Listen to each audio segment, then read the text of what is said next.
Bonjour à tous, ici Grégory Book.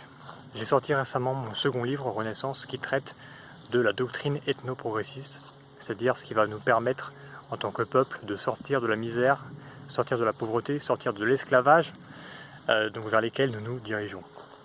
Alors je vais commencer, pour compléter en fait cette partie théorique qui est proposée par le livre, je vais faire des vidéos sur des sujets précis, comme ça, des petites vidéos thématiques, pour vous expliquer comment est-ce que je vois l'implication de l'ethnoprogressisme sur des sujets bien précis.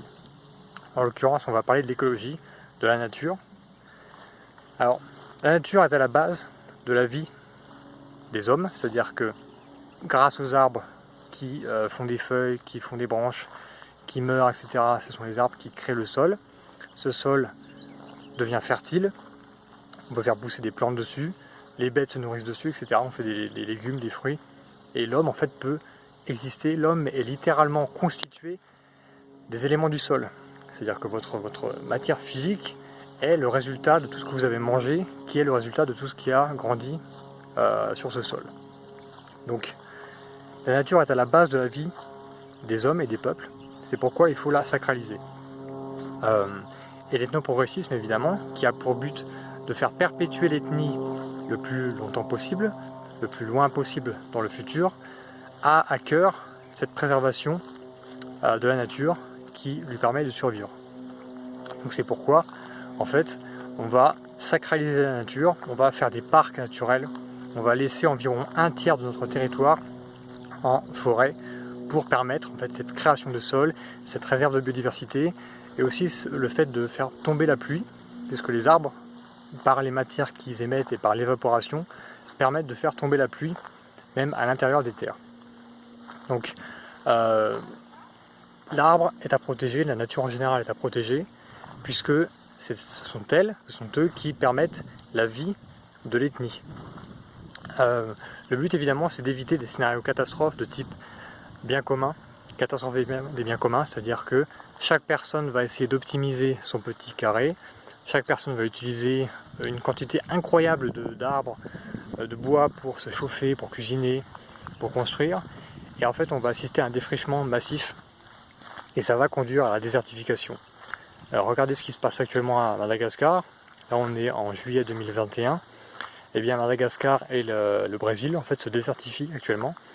Il tombe de moins en moins d'eau puisque ces populations en fait coupent le bois, coupent beaucoup trop de forêts pour faire des cultures qui rapportent sur le court terme. Et en fait ces peuples sont en train de se condamner sur le long terme puisque la pluie ne tombera plus et on va assister à une désertification, qui est aussi le cas même en France, aux États-Unis, des zones centrales en fait qui sont de moins en moins arrosées puisqu'il y a de moins en moins de forêts. Et les sols sont de moins en moins fertiles, puisque quand vous coupez la forêt, en fait, vous laissez le sol à nu.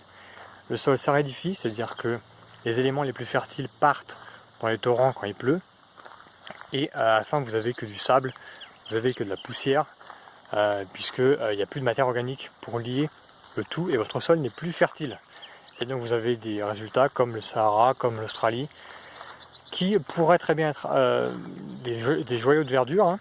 D'ailleurs, les scientifiques ont montré que c'était auparavant des forêts tropicales et qui ont été désertifiées. Alors, il y a plusieurs théories. Il y a des gens qui disent que c'est des changements de climat, comme ça. D'un seul coup, le climat change. Mais il y a aussi l'impact humain. C'est-à-dire que ce qu'on voit actuellement à Madagascar, peut-être que c'est en fait ce qui s'est passé dans ces pays-là il y a 2000 ans, 5000 ans, etc. C'est-à-dire que les hommes ont tout coupé, ont fait de la culture sur brûlis. Et il ne restait plus rien, ça s'est aridifié, évidemment, et les gens sont partis après.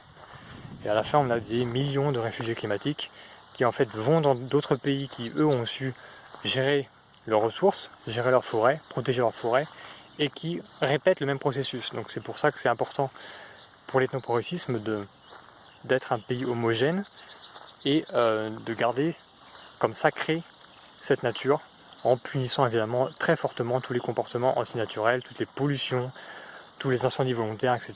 Et en limitant le recours à la culture sur brûlis, évidemment, en l'interdisant même. Ce sont des pratiques qui sont plus faciles à faire, qui permettent un résultat très fort au début, mais qui sur le long terme en fait condamne l'ethnie. Donc, dans la vision ethno-progressisme, on fait progresser notre ethnie, c'est-à-dire qu'on devient meilleur chaque jour, donc on n'a pas besoin d'utiliser ces techniques qui sont efficaces mais qui détruisent la nature sur le long terme. On fait de la permaculture comme on peut, on vit en symbiose avec la nature et on la protège. Voilà. C'était Grégory Bourque, merci de m'avoir écouté et à bientôt. Ciao.